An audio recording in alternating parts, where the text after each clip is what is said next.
Ok, hola, buenas tardes a todos, todas, todes aquí. I'm going to start with an introduction, right, very briefly, y ¿verdad? Vamos a hablar en Spanglish. Esto es una iniciativa de parte, vamos a decir, de todos para tener a más literatura puertorriqueña en la Escuela de St. John's. Así que, ¿verdad? Decidimos invitar a Carlos Colón Ruiz.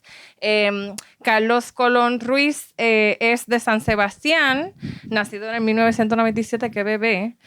Librero, poeta y editor puertorriqueño. Director fundador de librería y editorial Pulpo, estudió administración de empresas, ciencias políticas y es estudiante en la maestría de literatura comparada en la Universidad de Puerto Rico, recinto de Río Piedras. Es autor de Hambre Nueva, Visión de Carne y Este Día Nunca Volverá. Su poesía ha sido traducida al francés, inglés e italiano. Se ha presentado como poeta, editor y librero en más de 10 países, en diversas ferias de libros, encuentro de poetas y congresos literarios. I'm going to ask for you to clap for Mr. Colón, please. Gracias. ¿Verdad? Y decidimos invitar a Carlos para que pueda hablar con nosotros sobre el proceso, ¿verdad? De todo un poco. I have some questions for you. I guess I'll start at the beginning. So, Carlos, ¿cómo nació tu interés por las letras? ¿Hubo algún momento o libro que marcara ese camino? Gracias por recibirme e invitarme a St. John's School y a Miss Jan por hacer la gestión. Estoy feliz. Me encanta venir a las escuelas a hablar con los estudiantes. Mi interés por las letras nace muy temprano en la escuela elemental en San Sebastián. Yo sufría como un doble bullying. En mi casa mi papá no podía caminar.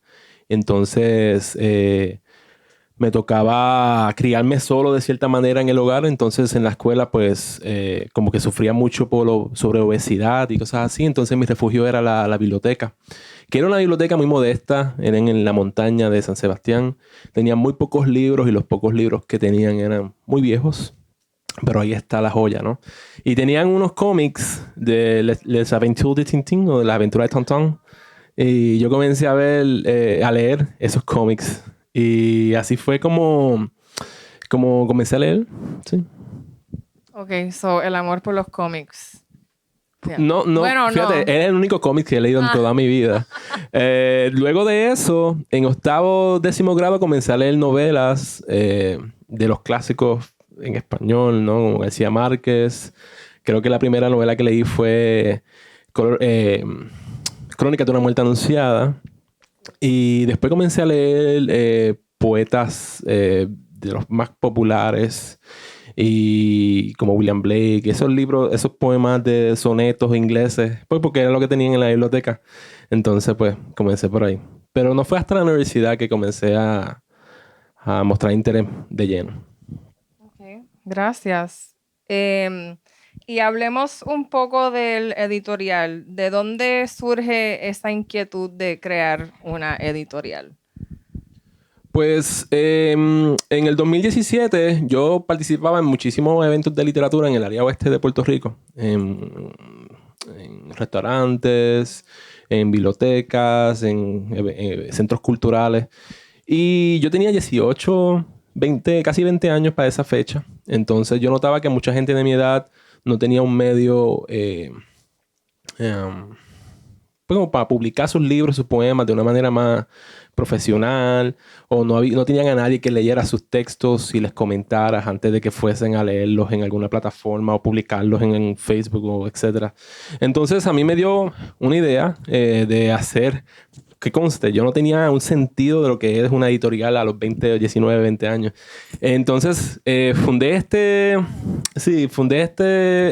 sello con mi cuñado, que para ese entonces todavía diseñaba cómics. Entonces él quería una manera de mostrar su arte y yo quería pues ayudar a otros jóvenes poetas de mi edad.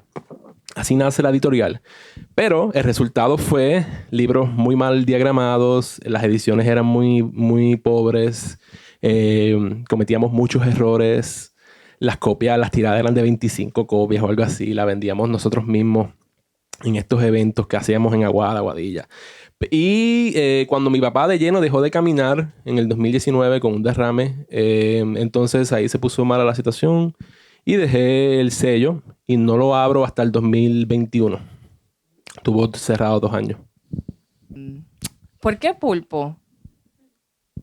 Nuevamente, a mí me encanta esa pregunta. Yo estoy segura, ajá, que sí. te han hecho esa. Es que, y no está ni en la lista, gracias, pero escuchándote. Sí, a mí me encanta esa pregunta porque ya yo opto por mentir, ya yo opto por inventar historias, decirle a todo el mundo una historia distinta y yo me divierto.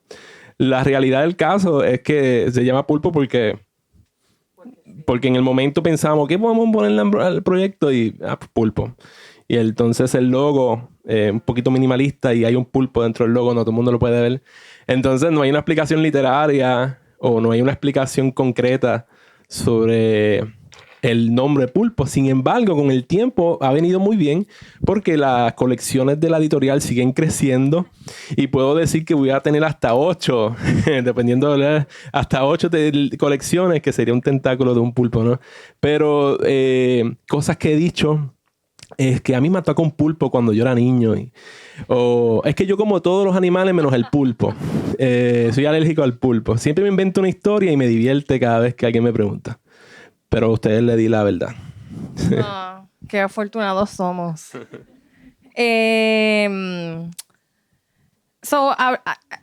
Quisiera como que si puedes explicar más sobre esas diferentes colecciones que tiene.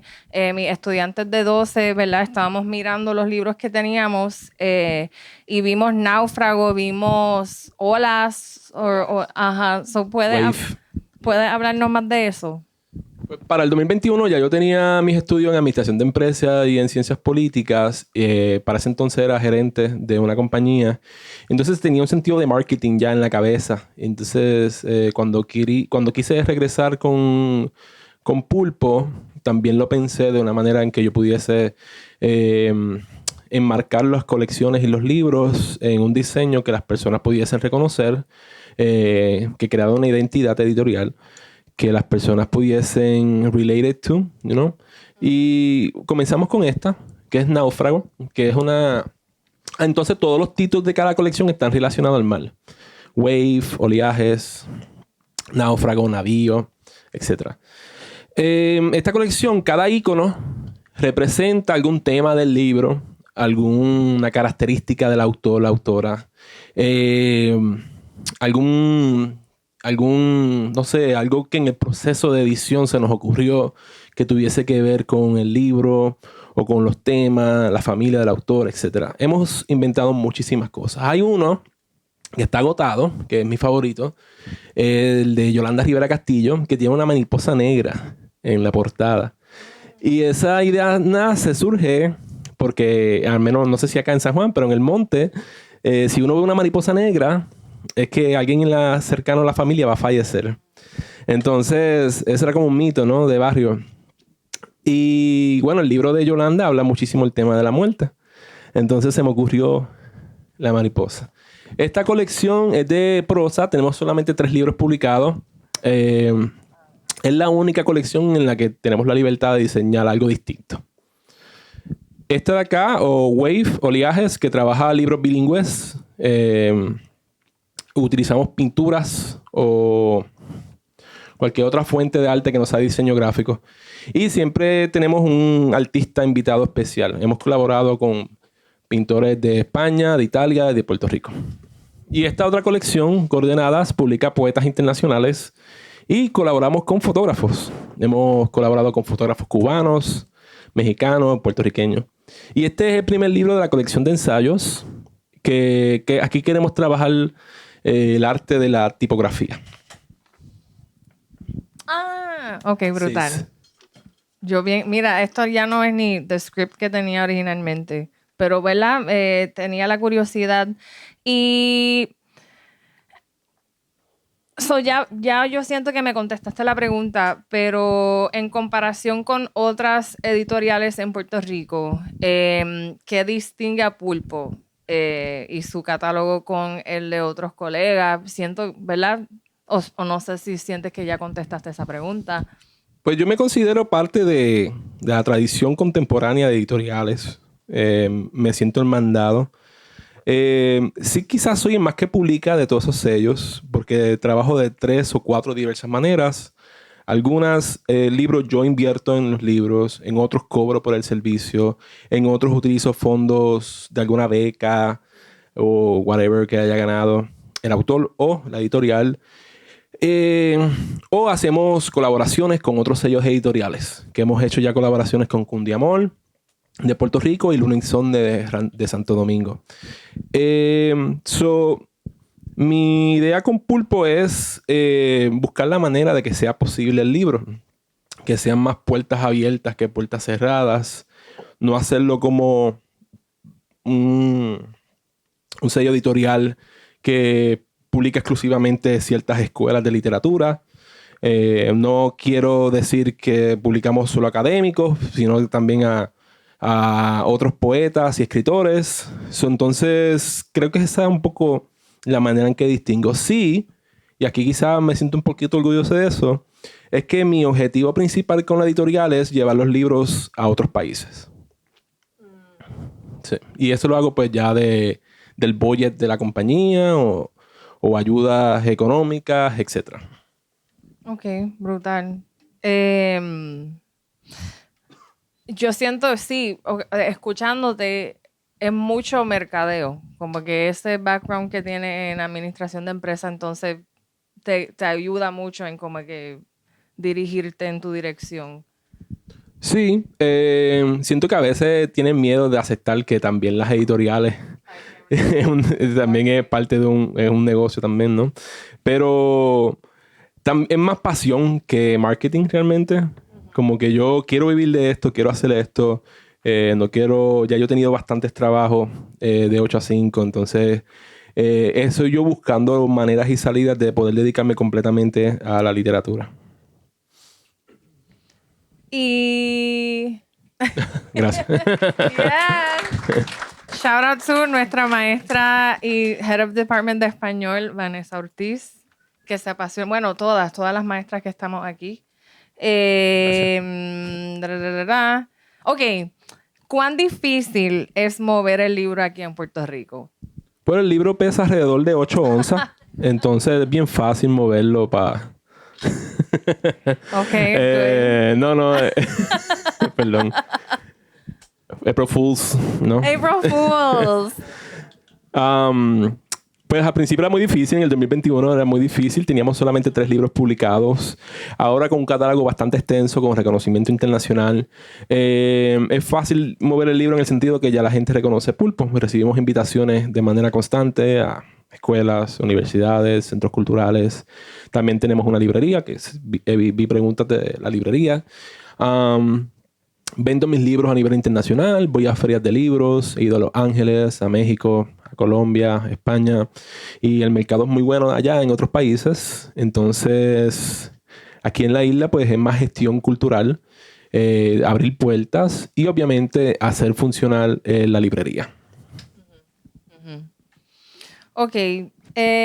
Y tienes una misión y visión, ¿verdad? De ofrecerle resistencia, en parte, ¿verdad? Tiene varias cosas, pero una de las visiones que tienes es ofrecerle resistencia a los libros descartados. Sé que ahora creo que entramos un poco en lo de la librería. ¿Puedes contarnos un poco más sobre ese proceso? ¿Cómo decides los libros usados que vas a vender? Y así, ¿verdad? Darle como una nueva vida a ese libro. Sí, le voy a contar la historia de la librería porque me parece que es bien inusual. Yo cuando era gerente de supermercados, yo siempre soñaba con una librería y se lo decía a mi compañera. Pero era algo como bien ficcional para ese entonces. Y recuerdo una vez que una compañera de trabajo fallece en el turno, le da un infarto. Y nadie en la tienda bregó con la situación excepto yo. Yo fui como que el único que dije, ok, déjame llamar a la policía, la ambulancia, recursos humanos, etc. Eso a mí me explotó la cabeza y yo dije, yo no quiero terminar una persona que tenía 42, 45 años, súper joven. Entonces ahí me entró a correr la maquinita. Yo tengo que vivir por los sueños y la pasión, toda esa cosa que va muy bien con la estética hippie que tienen algunos estudiantes. Entonces, renuncié como unos meses después y comencé a trabajar como director de logística de otra compañía que distribuye libros. Y esta compañía tenía un almacén de libros usados. Y yo le compro ese almacén. Entonces el almacén ya tenía libreros y bueno, todavía todos los mismos muebles que yo compré en el almacén los tenemos. Y todo es de segunda mano, reciclado. Es una estética bien chévere. Y si van a la librería en Santurce, van a ver que son los mismos muebles, los mismos libros. Obviamente no los mismos libros, se han ido vendiendo. Y hemos llegado a otro catálogo, pero es eso. ¿Y cuál es la pregunta? Ah, resistencia. Una vez la librería abierta, yo comencé a rescatar libros que la gente dejara en la carretera. Si vi un post en Facebook o alguien me escribía o me llamaba, mira, alguien falleció o alguien se fue a mudar de la casa, esta biblioteca cerró, yo rápido iba y buscaba los libros. Y todavía lo hago. Y esa es la manera de resistir, ¿no? Y darle segunda vida. También en Puerto Rico las bibliotecas se han ido convirtiendo en ¿cómo se llama eso? Cibernéticas, ¿no? Entonces, digitales, gracias. Es la palabra que estaba buscando. Entonces, muchas bibliotecas descartan libros viejos. No hay una ley estatal para darle a los libros, ¿no? Una casa. En otros países, sé que en Santo Domingo, en Colombia, hay unas leyes muy buenas donde los libros hacen unos catálogos, los van dividiendo en la red de bibliotecas del país. Eso acá no existe. Entonces, también es quizás por esa misma razón que están surgiendo otras librerías de libros usados. Pues eso es bien triste, eso, de que aquí no sí, yo estaba pensando, sí, ¿qué se hace con esos libros? Yo me recuerdo cuando primero abrieron lo de libros libres, eso era una cosa súper bella y la gente dejaba libros que realmente se podía usar y leer. Y a través del tiempo uno pasa y son como like old textbooks or they're like rotten. A mí me han llegado libros firmados por Francisco Ribí.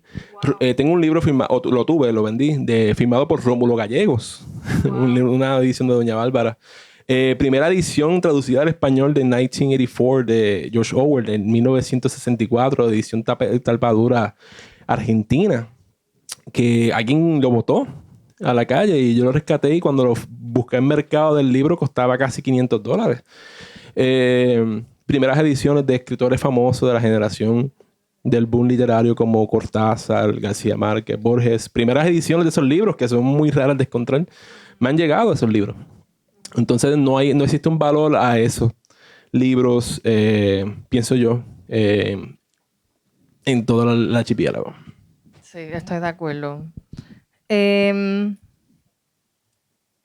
Y te pregunto, y yo no sé si esto ha cambiado, pero originalmente, ¿verdad? Cuando nos conocimos, tenías un enfoque en publicar a poetas jóvenes. ¿Eso sigue así o ha expandido más o todavía tienes como esa visión de la mirada hacia las personas, ¿verdad? Escribiendo literatura que sea más joven?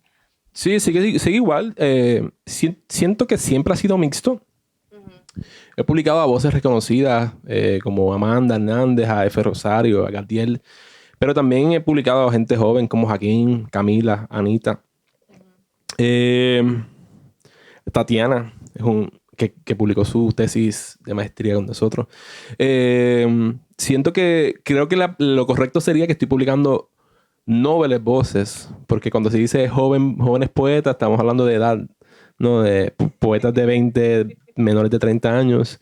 Pero hay poetas que comenzaron a escribir tarde en la vida, como Lola Rosario, que comenzó a escribir a sus 40, 50 años, y yo le publiqué su primer libro. Y bueno, está muy pegada. Creo que está en Chicago hoy presentando su libro. Entonces, No es jóvenes realmente, son nobles escritores la gran mayoría. Y bueno, la apuesta que hace Pulpo es muy buena porque poetas que nadie reconocía o les interesaba en Puerto Rico han tenido otras experiencias de vida gracias al sello editorial. Verónica Reca, que había sido rechazada por diversas editoriales, publicó su primer libro con Pulpo y hoy día pues ya tiene, en menos de 4 años, tiene libros publicados en Tegucigalpa, en Monterrey, ha visitado Nueva York, ha presentado en Brasil, ha sido traducida al italiano, al portugués. Entonces, sí hay apuestas que han sido positivas. Súper. Y verdad, te pregunto, ¿eres poeta, editor, librero? De todos esos roles, ¿cuál es el que más disfrutas y por qué? Voy a decir que todos. Yo creo que el de poeta, porque el de poeta me ha permitido viajar a muchos países. Entonces, me lo he disfrutado muchísimo, ¿no? Aunque digamos que el de editor es el que más me hace sentir, ¿no?, orgulloso, con los pies en la tierra, el que más me involucra tiempo, en donde estoy más feliz y más involucrado. Pero definitivamente el de poeta ha sido como una vida bien interesante. Y puedo pedir, entonces, ¿puedes leernos un poema tuyo? ¿O varios? Se me había olvidado que tenía que leer. El mes que viene voy para Bolivia, voy para La Paz y para Santa Cruz, porque me van a publicar un libro que se titula Las cosas hermosas a los ojos, que es un libro de poemas que escribí viajando. No necesariamente son poemas de viajes, pero son poemas escritos en viajes. Y se me había olvidado. Le voy a leer un poema. Poema 31. El tacto influye, el nulo silencio. Es la espera que existe en vano lo que me ha mantenido al tiempo quieto. Quisiera saber cómo describir la nada que habita en mi pecho con el todo que creo con las manos. Las aves pueden posar donde gusten, la muerte puede migrar, pero tengo este sentimiento de que un asunto imparcial de mi vida ha quedado expirado en las palabras. Actúo en busca de pureza como si fuese en la acción y no en la quietud la esencia del estar. Y este fue escrito en Italia. Gracias.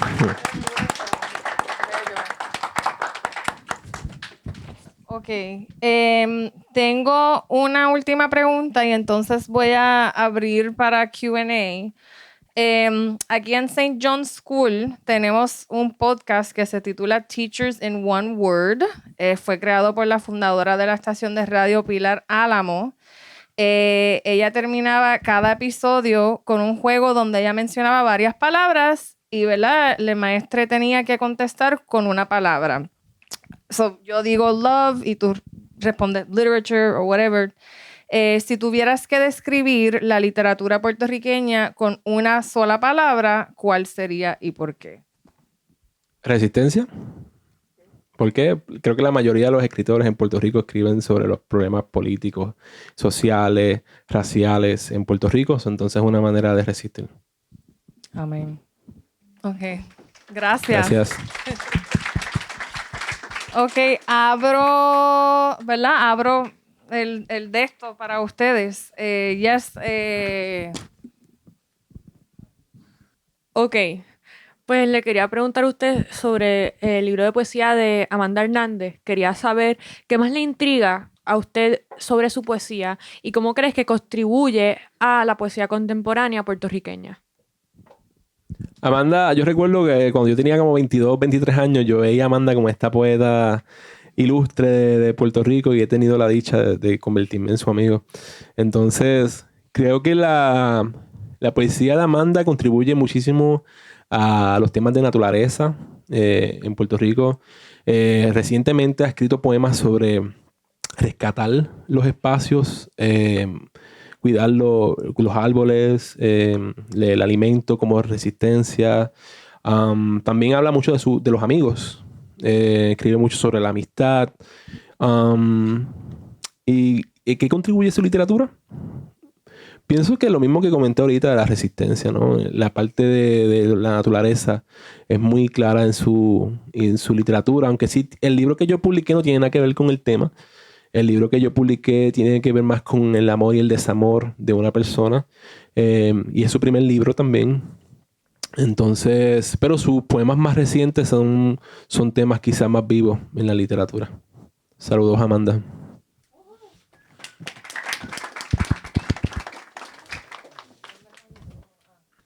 Pues la pregunta que yo tenía era cómo tú piensas, o verdad, cómo usted piensa que la inteligencia artificial o la tecnología se puede poner como un desafío para la literatura moderna y contemporánea hoy en día. Fíjate, he leído muchos debates en las redes sociales sobre el tema. Yo primero que con la tecnología no soy muy amigo. Nunca he sido muy apegado a las consolas de videojuegos o a las computadoras o a los celulares. Realmente con Editorial Pulpo no he tocado ni conozco de un sistema de inteligencia artificial. Es un peligro en el sentido de que si no se regula, pues entonces pueden crear empresas, o pienso que ya existen, donde se pueden escribir un libro, pierde la calidad humana completamente, deja de ser algo real. No, es eso, es artificial. Entonces, lo mismo pasa con con el arte. He visto que hay en tendencia de un anime, tampoco veo animes, ni como soy un tipo aburrido, lo siento mucho. Visto que hay una tendencia ahora de hacer como diseño artificial de unos animes. Entonces, ¿dónde está la discreción y el respeto a las horas y años que un ser humano tuvo que pasar para crear ese diseño? Y para que darle la libertad a una máquina que está gastando energía, agua, recursos que otras personas en el mundo necesitan para crear eso. Entonces me parece absurdo. He visto que en par de los libros que usted ha ayudado a editar, tiene compañeros que lo ayudan a coeditar. Hay algunos retos, a veces algunos desacuerdos o interpretaciones diferentes que vienen de eso y cómo los resuelven. Buena pregunta. Y buena observación también. Sí, no siempre soy yo el editor, aunque sí siempre estoy involucrado en el proceso. De hecho, a partir del verano van a estar publicándose libros que el editor principal es otra persona. Y yo simplemente soy un observador. Yo soy bien chill en esa parte. Si yo estoy en contra o en desacuerdo con un comentario de un compañero editor, I just say it. Y en la mayoría de los casos es decisión del autor. Entonces, si hay dos editores y estamos como que en una indiferencia, ¿qué piensa el autor de esto? Y usualmente el autor quiere dejar el poema, verso, oración, etcétera, tal y como él la escribió o ella la escribió. También hay dinámicas bien bonitas. Las conversaciones que se dan son bien interesantes. Yo me las disfruto mucho. He editado con Amanda, con Gadiel. He editado con Julio de Hostos, un colega universitario. Hay autores que llegan con el libro ya editado y dicen, lo vamos a publicar, pero el editor ya está. Entonces ahí es donde yo pongo no. Ahí es donde yo digo, no, el libro se va a publicar con Pulpo, yo lo voy a leer y yo lo voy a editar también. Entonces, es lo único que yo soy un poco estricto. Lo demás son conversaciones súper interesantes. Pero ese soy yo. Entonces, sé que hay otras editoriales. Yo he estado involucrado en una revista en Perú, donde había una editora de México, el editor peruano y yo, y teníamos muchas conversaciones incómodas sobre cómo queríamos llevar la revista. La revista nunca hizo nada por las mismas porque los mismos pleitos. También fui editor con otra revista de Puerto Rico, con dos buenos amigos, donde yo también me aparté porque la revista era lo que ellos querían y lo que ellos fuesen la revista. Entonces yo como editor sentía que estaba recibiendo el rechazo todo el tiempo. Entonces, de todo pasa. Todo pasa. Pero yo pienso que hay que tener un ojo más de interés y de buscar soluciones que de negación. Pues quería preguntar si, como sé que, como aclaraste, no es solo los autores jóvenes, pero si hay, vamos a decir, un autor joven que está todavía empezando y quiere publicar su primer libro, poema o lo que sea, ¿qué consejo le darías que como cosas así. Eso. Sí, gracias por la pregunta. Cuando yo tenía 18 años, yo me autopubliqué en Amazon un libro que yo espero que ustedes no consigan jamás. No lo consigan. Yo lo quité. Todavía está la portada. Era horrible.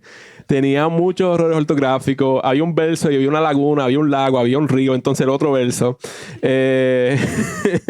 Libro terrible, además muy malo. A mí me hubiese gustado que alguien haberle hecho esa pregunta que ella me hace a mí. Haberle hecho esa pregunta a alguien.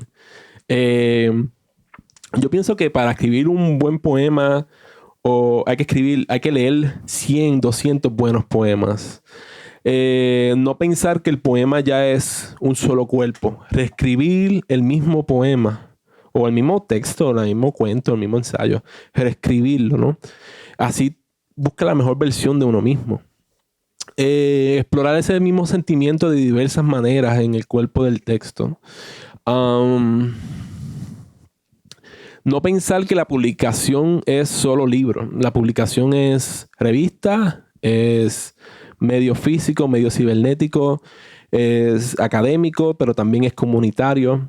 Entonces, no desbocarse quizás a que lo primero que uno publique sea un libro físico, ¿no? Como explorar, divertirse, ¿no? A mí me encanta entrar a Instagram y buscar revistas de Latinoamérica, Estados Unidos, Europa, hasta de África. He encontrado revistas de Uganda. En Uganda hay una biblioteca de libros usados increíble. Yo quiero ir a Uganda solamente para ir a la...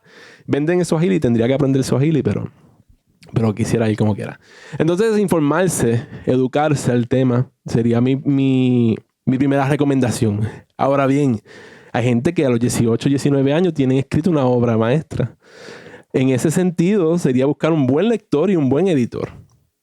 Entonces, no a los maestros, profesores universitarios, amigos que sean lectores, escuchar retroalimentación al respecto. Y si va a buscar un buen editor, pues ahí entonces es otro proceso. Gracias. Primero lo felicito por todos esos éxitos y toda la labor que hace. Me encantó escuchar que usted saca los libros puertorriqueños, la literatura puertorriqueña, y la mueve a otros países que yo sé que no todos las casas editoras de Puerto Rico hacen eso, y eso es precioso, porque igual, siempre digo lo mismo, igual que llegan miles de libros de otros países, porque los nuestros no llegan a esos otros países, y eso es una labor. Yo no tengo ni idea de cómo es, pero entiendo que no debe ser fácil. Lo felicito. La pregunta mía es bien técnica. Los libros suyos, en el momento de imprimirlos, ¿usted los imprime aquí o los lleva fuera de Puerto Rico? Porque sé de lugares de casas editoras que comentan que la impresión aquí es carísima, que por eso es que imprimen en otros países. ¿Tiene alguna contestación que pueda compartir sobre ese tema? Sí, mientras yo pueda seguir apoyando la imprenta local, voy a hacer la imprenta local, no importa el precio.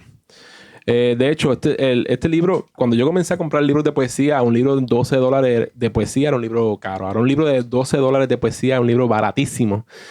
Entonces, incluso el libro de poesía a $15 es también un precio accesible. Mira, cuesta 15, lo voy a comprar. Está barato. Eso hace 7 o 8 años atrás no era así. Yo he resistido con los precios y me he mantenido a 15, a 18. No me paso de ahí. Y sigo imprimiendo en Puerto Rico. Me sale más caro, pero si todos buscamos Amazon, si todos buscamos On Demand, si todos nos vamos para Colombia, para Santo Domingo, entonces las pocas imprentas que quedan en el país quizás fallecen también. Eso, de nuevo, es la manera mía de resistir con ellos. Sería más difícil si Pulpo fuese una editorial nueva. Entonces ahí lo pienso, porque no sería costo efectivo. Pero como estamos publicando alrededor de 15 libros al año y cada tirada es como de 150, 200 libros, pues entonces al venderse no se siente el golpe tanto. Sí. Pero yo entiendo, no lo estoy culpando, no culpo a ninguna editorial, los entiendo, los respeto. Y si yo fuese a distribuir en otros países de una manera significativa, porque mis distribuciones son breves, son pequeñas, también pensaría, perdóname, so sorry, Estoy ya me... Si voy a ir para Bogotá, y voy a distribuir en Bogotá, si me sale más costo efectivo mandarlo a imprimir en Bogotá, pues entonces lo haría. No hay nada malo en eso, en ese tema. Y sobre los viajes, sí, es que quizás también tengo una pasión con viajar, que cada vez que voy a viajar o quiero viajar a algún lugar, pienso cómo yo puedo involucrar la editorial en este viaje. Entonces, si voy a estar 10 días en un país, saco 3 de esos 10 días y se lo dedico a la literatura. Y muchas veces hasta salgo con ganancias del viaje. Hola, ¿cómo estás? Yo quería preguntarte cómo llegó la poesía a tu vida. Yo soy amante de la poesía y me gusta escuchar cómo uno empieza a escribir. ¿Y qué les dirías a los estudiantes y a las personas en general para motivarlos a leer poesía y a escribir también? ¿Qué nos brinda la poesía y cuánta falta hace hoy leerla? No sé si... Sí, buena pregunta. Para mí la poesía también es un medio de arte, ¿no? Es arte. Las artes y las humanidades nos permiten a nosotros tener los pies sobre la tierra, ¿no? En un mundo que se ha convertido tan político y tan desgarrador en torno a términos religiosos, raciales, territoriales, las artes y las humanidades son las escuelas que nos permiten entender a otros seres humanos que viven en el mismo planeta que nosotros y tienen los mismos sentimientos que nosotros y buscan lo mismo que nosotros, ¿no? Entonces, la poesía es uno de esos medios y quizás la poesía es el medio más personal que hay, ¿no? Porque estás en palabras de manera en mayor de las veces breve lo que estás sintiendo y se lo estás dando a otra persona para que lo lea y es una manera íntima de expresar los sentimientos diversos. También en maneras más técnicas no entiendo cómo todavía la gente habla de poesía y rima, aunque sí es importante, es una escuela, es parte de la academia y es sumamente importante aprenderla. Pero la poesía no es ya rima. Creo que la última vanguardia de la rima existió hace 50, 100 años atrás. Entonces, hay otras maneras de explorar la poesía. Hay diversas vanguardias que nos pueden mostrar cómo llegar a la poesía. Y aquí puedo hablar, qué sé yo, coger una página de una revista y comenzar a tachar palabras y las palabras que queden son el poema. O llegar a dibujar con palabras y ese es un poema también. Ahora mismo se me están perdiendo los nombres. Todas esas escuelas tienen un nombre y tienen personas que los practicaron. Aquí Palesmato, Vicente Palesmato, el hermano de Luis. Entonces, sí hay vanguardias y diferentes escuelas que nos ayudan a llegar a la poesía.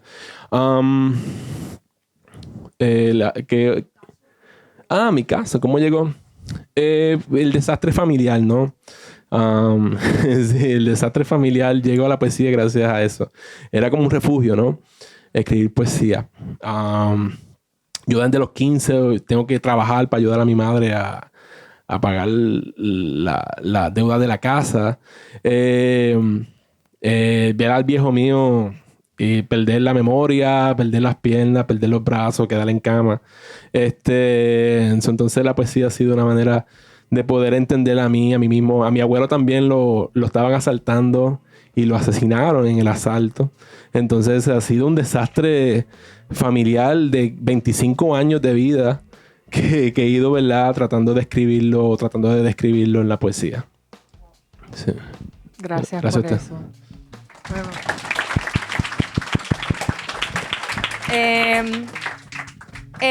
¿Verdad? El intercambio que vamos a tener ahora es simbólico. Sí, miren. Les voy a dejar acá en la biblioteca poesía de Haití, poesía de México, poesía de Santo Domingo.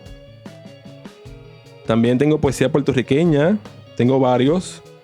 Y algunos de ellos son bilingües. Uno de ellos, perdónenme, es bilingüe. Todos de poesía puertorriqueña. Tengo también nuestro libro, el primer libro de ensayos. Lo van a tener aquí. Es un libro feminista sobre la novela. Y un libro de microcuentos de Ana María Fuster Lavín, que es una narradora bien famosa aquí en Puerto Rico. Eso. So, van a estar disponibles para ustedes. Y, ¿verdad? Sí. Si quieren comprar para ustedes, algunos maestros o etcétera. Familiares. O familiares de los estudiantes, tengo también algunos títulos a la venta. No están todos, pero hay algunos. Sí. Gracias. Gracias a ustedes.